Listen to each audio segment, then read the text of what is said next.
That is very embarrassing. I almost completely forgot to unmute the microphone. That is very, very embarrassing. I apologize for that. For any of you guys who have been listening through and just saw that I just had it on completely mute, I apologize for that. So, as I was saying, Danny Green, he recently announced his retirement. I'll go ahead and read the note again since I just screwed that up very badly. So, Danny Green, never imagined writing this letter even though I knew the day would eventually come. My life has revolved around the game, taking me all over the world and introducing me to incredible people. It's been one hell of a journey that I'm immensely proud of, and I couldn't have achieved it without the support of so many. I am who I am because of you, so thank you. And let me just go ahead and continue. And I couldn't have achieved it without the support of so many. I am who I am because of you, so thank you. And to all my friends, family, coaches, and teammates from high school, college, and the pros, to my wife and little one who have pushed me to be not only a great player but a better person each day, I hope I make you proud as I hang up this jersey and sneakers and officially step away from this game.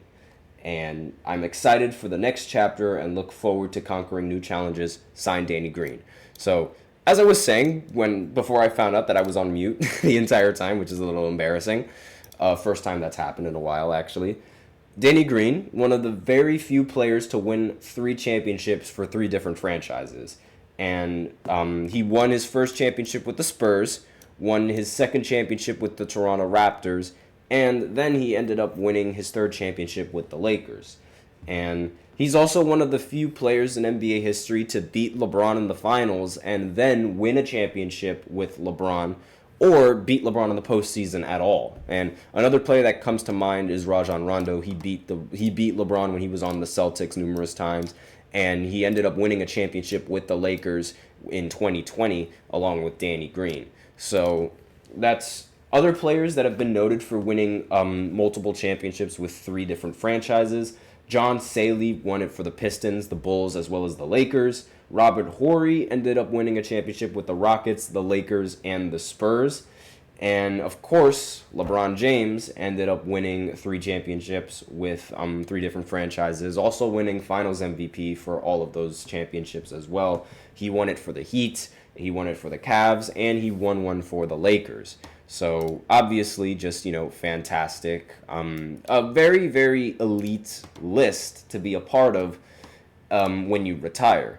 And some could argue that he was like a bit of a scapegoat when he was on the Lakers, but still, no one can deny the value that he brought to both the defense as well as the three-point shooting. And while his career averages might not be like, whoa, all that impressive and like might not stand out, the 3 championships that he won are forever going to be legendary, and the 3 championships that he won with those 3 franchises are also legendary. I mean, being one of the shooters that helped the Spurs in beating LeBron in 2014 is something that everyone is going to continue talking about.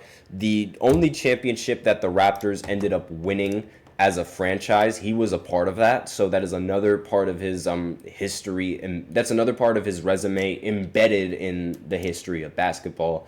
And then after that season,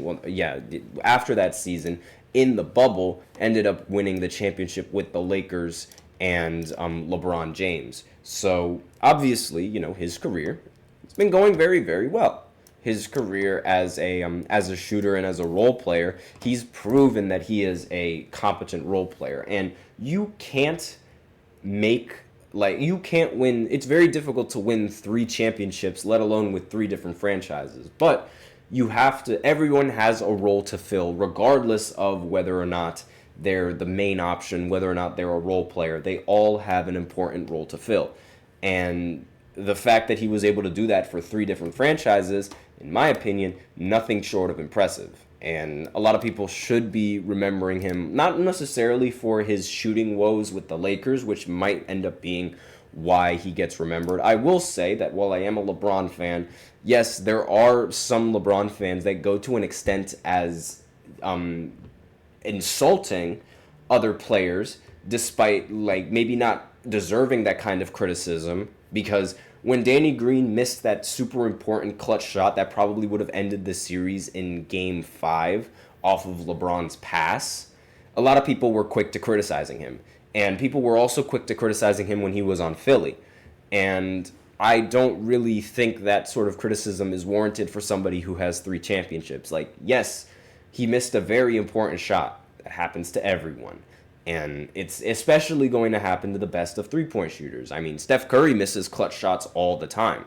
And I could do a whole segment on how Steph Curry is in clutch. But, I mean, missing, like, that one shot, it wasn't really easy. I will say, like, as somebody who was a LeBron fan, I was very, very upset at the fact that everyone was close to criticizing Danny Green and blaming him if they were going to lose, despite the fact that they were already up 3-1 in that series. Again, they could have closed out in that game, sure, but you have other games and other performances and other chances to win. It should also be noted that LeBron played phenomenally in both of those closeout games. But still, like, missing the three-pointer and missing a very important three-pointer, I mean, it shouldn't damage his legacy all that much. But Danny Green retiring, I mean, again, fantastic role player. There's not really much that can be said aside from the fact that he is one of these very few players that won multiple championships for multiple different teams. And it goes to show you, like, just the amount of value that he brings to a championship contending team, and the fact that good role players make good championship teams. That's something that is rather overlooked, in my opinion. Like, a lot of people, they think that a championship team is composed of your best player and your best second option, and which one of them is the better one. Yes, that does play a part, but you need a competent team. This is a team sport for a reason, and this is a team championship for a reason. You're not going to win any kind of championships if you don't have a solid team. It's just that simple. And really, that's sort of all that I have to say in this fourth segment, talking about Danny Green and just his overall performance and just how fantastic he's been in these championship teams.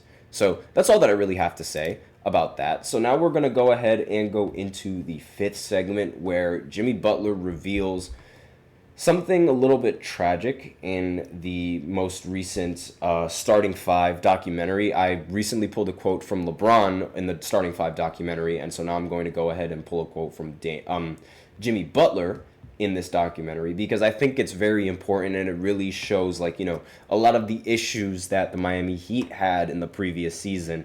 And they were off-the-court issues. Now, it's not the kind of off-the-court issue that you guys think I'm talking about. It's a completely different thing that was out of both Jimmy and all of the Miami Heat's control. And I think it's a really important segment to talk about because it could lead to something great going into this season. So I'll be right back after this short break, so be sure to stay tuned.